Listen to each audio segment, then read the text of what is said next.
Donc maintenant que Solène vous a présenté ce qu'était un label, on va voir derrière chaque label qu'on a mentionné quelles sont les garanties, donc en parcourant les grandes lignes des cahiers des charges. Donc on va commencer par par les différents signes officiels de qualité qui sont reconnus par l'INAO, donc l'Institut national de l'origine et de la qualité. Donc l'IGP, c'est indication géographique protégée et ce label garantit qu'au moins une étape de la fabrication est réalisée dans une zone géographique définie.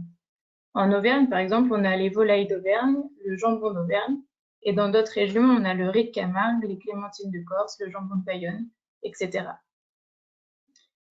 Et les IGP donc, ont été créés en 1994. Donc, ça existe depuis 1994. Les AOP, donc appellations d'origine protégée, cette fois, elle garantit que toutes les étapes de la fabrication du produit sont réalisées dans une même zone géographique selon un savoir-faire reconnu, et ce savoir-faire, il est détaillé dans un cahier des charges.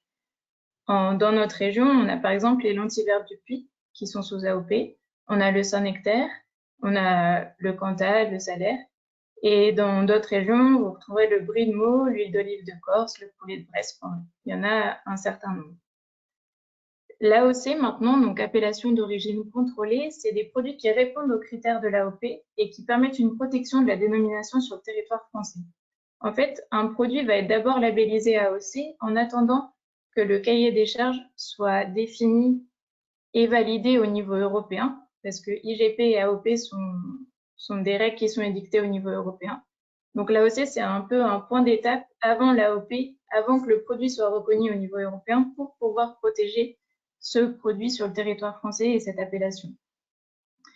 Une fois que l'AOP est validée au niveau européen, les produits concernés ne peuvent plus porter la mention AOC, ils doivent porter seulement la mention AOP, sauf pour les vins.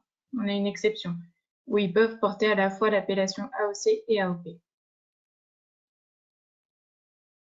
Pour vous donner une idée, je vais vous présenter quelques chiffres sur chaque appellation. Donc les IGP, donc indications géographiques protégées, en 2020, l'INAO recensait 146 indications géographiques protégées pour les produits agroalimentaires enregistrés en France, 74 vins et 2 cidres enregistrés en France sous le label IGP. Pour ce qui concerne les AOP et les AOC, donc on recensait en 2020 101 produits AOP agroalimentaires, dont 51 produits laitiers, principalement des fromages.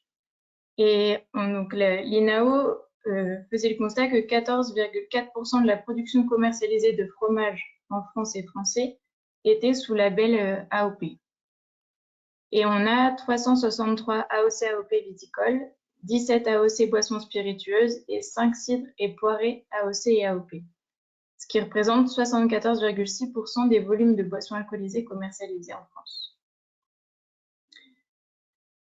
Et ouais, donc je vous avais dit que IGP, ça existait depuis 1994. La démarche AOC, elle a été initiée en 1919, mais l'AOP, au niveau donc européen, a été, existe aussi depuis 1994 comme l'IGP. La démarche Label Rouge, maintenant, donc c'est une démarche qui existe depuis 1960. C'est un signe français qui garantit un niveau de qualité supérieur par rapport aux autres produits courants similaires. Le label rouge, donc c'est une diversité de cahiers des charges qui sont très précis et qui concernent chaque produit qui vont être labellisés label rouge. Et donc, depuis peu, il y a un groupe de travail qui s'est créé pour établir des conditions de production communes à tous les produits label rouge par filière de production qui vont définir les critères minimaux que doivent respecter les cahiers des charges, que doivent respecter les produits, et qui devront ensuite respecter les grandes lignes du cahier des charges qui suit derrière. Je ne sais pas si je suis très claire, mais en fait, pour chaque filière, donc il y a 7 filières qui sont concernées par ces conditions de production communes, par exemple agneau, gros bovins de boucherie, œufs et poules élevés en plein air. Donc pour chaque filière, pour chacune de ces filières, il va y avoir des conditions de production communes pour pouvoir être labellisé label rouge. Et après, pour chaque produit, donc par exemple du cassoulet au porc à pertiser, il va y avoir un cahier des charges très précis qui va venir compléter ces critères minimaux des conditions de production communes.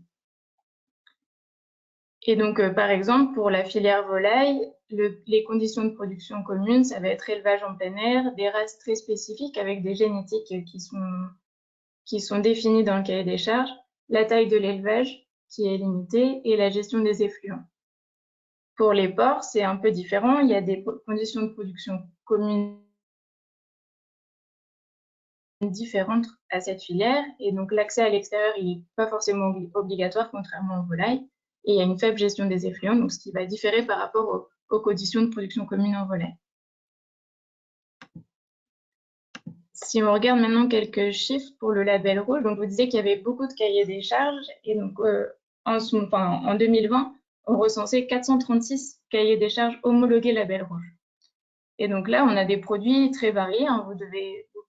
Pour ceux qui font des achats sous signe de qualité, vous avez pu voir qu'il y avait plusieurs produits qui portaient la mention label rouge. Donc on peut avoir de la brioche, des steaks hachés, des abricots, des recettes, carrément, donc cassoulet au porc apertisé par exemple. Donc tous ces produits sont vraiment définis sur des cahiers des charges très spécifiques. Et vous pouvez consulter, si ça vous intéresse, sur le site de l'INAO, l'ensemble des cahiers des charges homologués label rouge. Et donc, vous pouvez retrouver aussi tous les produits qui sont sous ce label. On vous redonnera les liens à la fin du webinaire. Voilà pour le label rouge et pour AOP-AOC. Est-ce que vous avez des questions avant qu'on passe à l'agriculture biologique?